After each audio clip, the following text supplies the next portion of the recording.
Hey everyone, before I get started, I just want to remind you that if you like my content, hit that like button, subscribe to my channel, and then join the Militiaman and Crew Patreon community by clicking the link in the caption. Hey, good evening everybody. It's late on Saturday night. I just wanted to drop in and get you guys caught up because it's been a long week, and I think everybody's been kind of been in expectation of things happening. But we've talked about a few things lately, and some of the main things is that the United States Treasury Department imposed sanctions on 14 banks.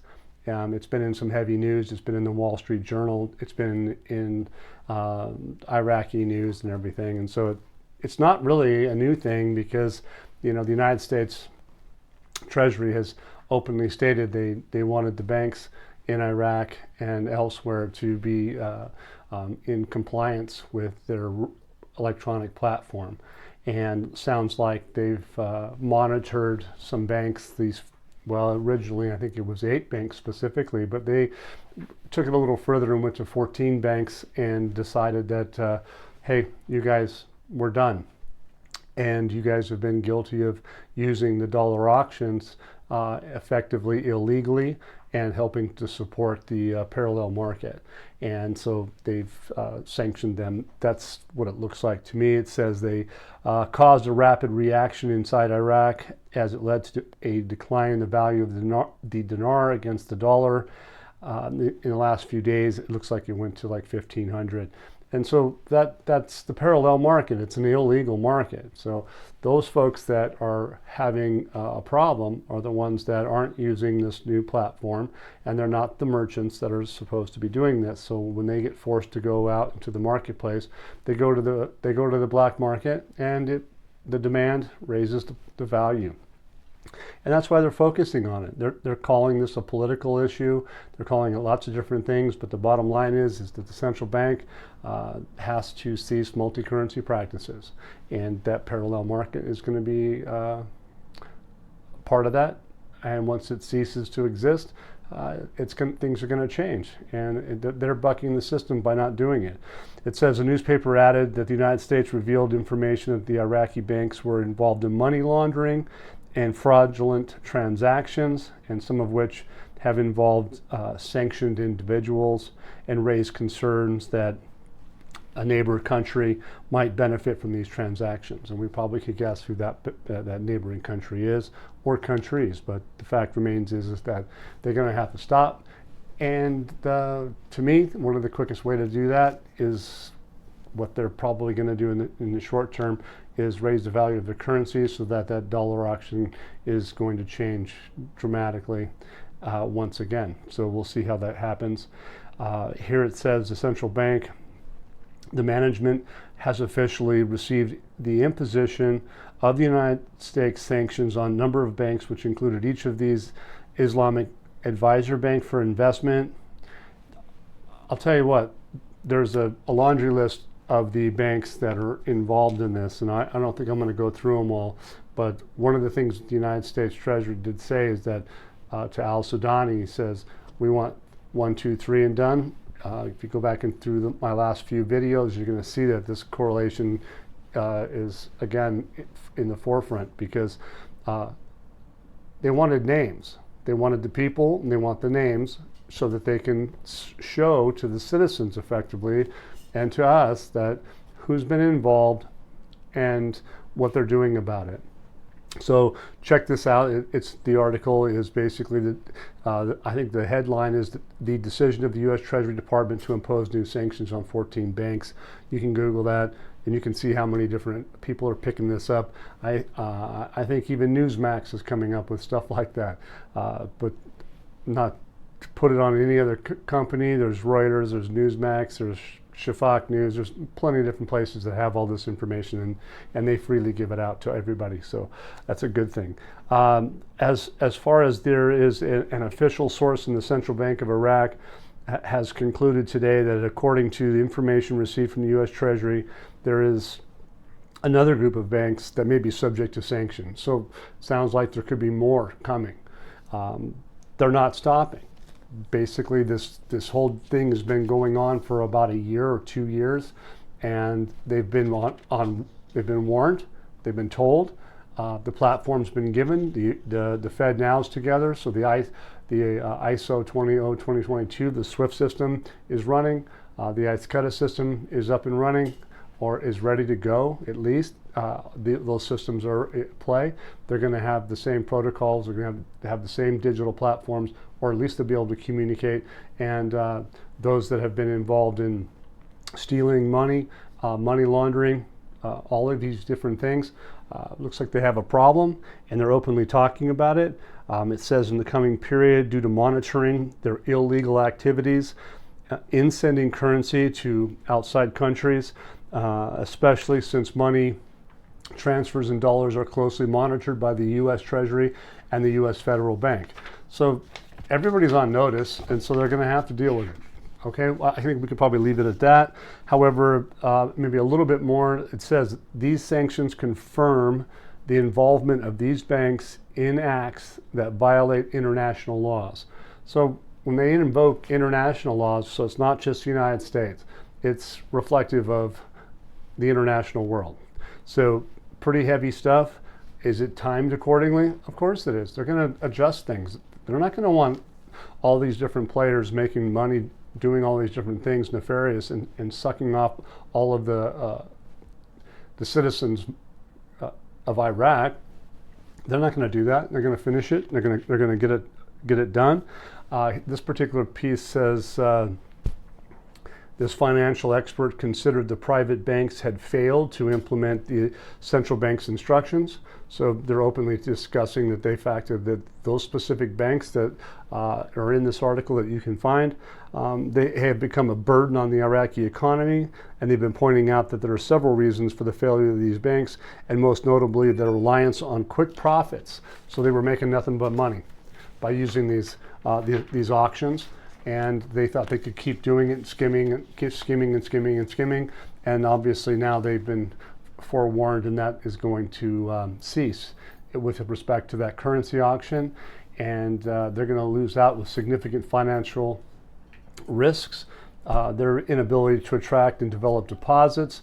So that's what the banks have been going through, that they're going to find that they're going to have financial risks. They're going to have the inability to develop deposits because of their failures to achieve the goals that they've been after. The private banks, they need to attract real capital, and if they can't do that, they're not going to be able to employ out into the fields, into the new economic world, and so the central bank is basically tightening up on that. So there's no kidding that there is a large differential between the official exchange rate and what's on the parallel market. It's because the parallel market's illegal, and they're going to curb it, and it's going to go away. And I think the quickest way for them to do that is to change the value of their exchange rate and move forward into a international world, market economy. And so ultimately, what do we have today? We see that the Prime Minister, Mohammed Shia al-Sudani, confirmed on Saturday that the Development Road Project will turn into a country open to the world. Those are his words. I think that's phenomenal. The timing of this is fabulous because that's where we're at. We're waiting to see what happens, and ultimately the goal is this 23, 24, 25 budget that we've talked about is all about going to a market economy. And today he says, on Saturday, he confirms that the Development Road Project will turn Iraq into a country that is open to the world. Pretty much almost sounds like an announcement. They're going international. Okay? Prime Minister says that. Says the government's vision is to support the private sector. They want to serve the sector. The Iraqi Fund to development and of major projects is such that the development path will be important for the reforms of the economic situation and address many different things in the country and increase the investment opportunities. So when we see these things coming from the Prime Minister here on Saturday, it's massive. Here's a quote that's phenomenal. He says that the Development Road Project will turn Iraq into a country open to the world, which made financial and economic institutions deal with the project, which does not stand with regional countries but connects global countries and economies such as China and Europe with its integrated projects such as the Port of Fa and the major industrial city, and creating large industries covering the needs of Iraq and the region. That's just one paragraph of what he has to say. We all know that there's many, many different countries coming into Iraq to do business, whether it be Saudi Arabia, Jordan, Turkey, Syria, United States of America, France. You get the picture, right? It's heavy. It's really good. It says the government has launched major projects. So here's what's interesting is that he's suggesting today that the government has launched major projects such as manufacturing, petrochemical, fertilizer projects, and serious requests from local regional companies to invest in gas, phosphate, sulfur, as well as integrated residential city projects, which include all economic activities. He's suggesting here, it says 5 cities have been announced, and we are in the process of preparing the second meal in order to prepare it for investment. So again, he's stressing the private sector is a partner in the correct implementation of projects and addressing the pressing services, which is the crisis in all sectors. So then he's just effectively telling you that we're launching all of that right now. So you have to ask yourself, well, how are you going to do that at 1300, 1310, or 1320 as an exchange rate? You can't.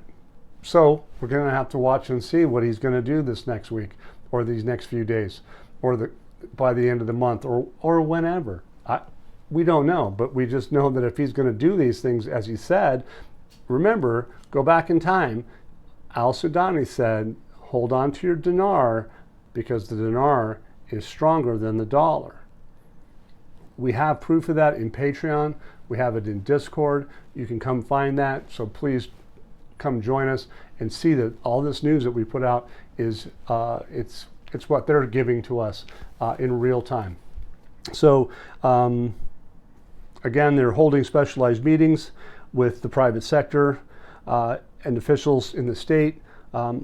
Find package measures. They're finding all of these different things that contribute to facilitating the work to the private sector. So all of these things that they're talking about are in full force at the moment. And so let's see how that turns out. Hopefully in the next few days, we'll see how it plays out. This particular article suggests that again, they banned the banks. It's been a big challenge. The U.S. Treasury's measures to impose sanctions on those 14 banks. Look, they're just reiterating that they've issued warnings 8 months ago, over a year ago. They've done that. There's more fear in the marketplace that's suggesting that anybody that has refrained from making these transfers, that the merchants are going to have issues, but the fear is basically the results are that they're going to be subject to penalties similar to that the other banks are. Well, if you get online, you sign up to be transparent, you're not going to have that problem. But if you're not doing the legal side of things, you're probably going to have a problem. Basically, it says the crisis may be avoided according to the central bank's response regarding procedures, the banks and markets working to continue the flow of remittances and developing solutions for those remittances. It's basically just saying, hey, get in line, do what we're supposed to do, be transparent, get on the platform and do business and be transparent. That's what stock markets are about. They're about transparency. They're about reporting, accountability. So again, that's where these guys are headed. There's a little bit more here about the violations of banks are, well, this particular guy says that they're intended and unintended, but to be fair, I believe what he's getting at the end is that intended aspect of these violations is the presence of a kind of collusion on the part of some employees and the banks and their facilitation of transfers, that they need to be audited and the central bank should be concerned, and the regulatory authorities and legal authorities should be aware that in the end, these guys just didn't play ball. That's basically what it comes down to. It says the Americans have notes on these banks' accounts and their sources, so they basically followed these folks. They understand what they've done, and they need to nip it and get rid of it. So that's part of that process, and so we're getting through it. I know it's a little bit boring, but the fact remains is at the end of the day, these guys needed to have some of this stuff completely ironed out. I think the new electronic systems are fast and furious, and therefore now is the time that they're going to nip it in the butt. So the next thing I wanted to get into is that let's see, the district commissioner, he's the gentleman that is to the north that was talking about implementing the federal budget and provisions to complete more than 30 projects. And those 30 projects are about distribution of the 2023, 2024, 25 budget. They need to have the money to be able to do that. And he's stating we are waiting to start implementing the federal budget provisions to complete more than 30 stalled projects in a specific district. And these 30 projects are in various sectors, and they want to start them immediately after the launch of the financial allocations according to the population percentage and the approved mechanisms. So this statement right here is pretty fascinating, because it says they want to immediately implement these and launch these things after these financial allocations according to the population percentage and approved mechanisms. That sounds like they've got some sort of a mechanism in place that they know how many people are out there and how they can divide the percentages up.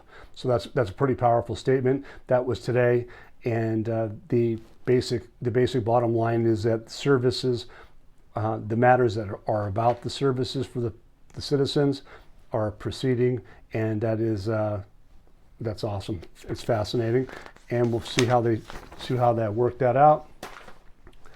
And lastly, it says to the bottom line, I think, is that these banks that have also complete freedom in dealing in the Iraqi dinar. So they've had the ability to stay away from the dollar, but they've had and have complete freedom in dealing with the Iraqi dinar with various services with the Iraqi banking system, in addition to their right to dealing internationally in currencies other than the dollar. So they're openly telling you that they have had the ability to do so. Those banks chose not to. They chose to stick with an illegal behavior, and therefore we're going to see the outcome that here in the short term. He indicates that the application of the electronic platform for external transfers ensures the safety, accuracy of the transfers in all aspects in accordance with international standards and practices and the law against money laundering, terrorist financing.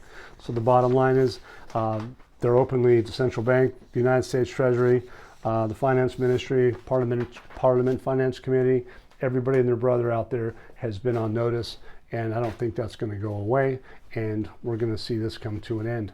So, hey, I know it's been late. I appreciate it that you guys have all been here, and our little wall showed up, and he's been tearing up the paperwork and giving us all a little bit of it's an emergency situation. Isn't that right? So anyway, hey everybody, enjoy, and if you like the content, you know, please subscribe and tap that donate button. Help us keep this content moving. Appreciate it. Enjoy. Once again, guys, don't forget to hit that like button if you like this content. Subscribe to the channel or join us at the Militia Man and Crew Patreon community for even more exclusive content. You can also donate to this channel by hitting the links in the banner to help keep this page up and running. Your generous support is greatly appreciated, as always. Much, much appreciated. Thank you so much, and have a great day.